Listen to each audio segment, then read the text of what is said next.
The GTA 26 is a great tool for pruning jobs around the garden and DIY tasks. With a single charge of a 10.8 volt battery, you can make plenty of cuts with this garden pruner. Let's see how many discs we can cut until the battery runs out.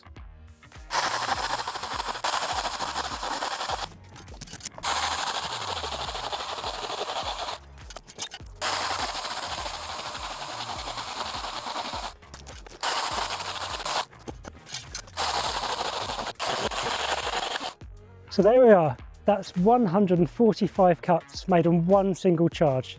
If these were small lengths of timber rather than discs, you'd have plenty of kindling for the fire or fire pit. Don't forget to check out our other videos on the STIHL GB YouTube channel, including the GTA 26 tool and the GTA 26 extension shaft linked below.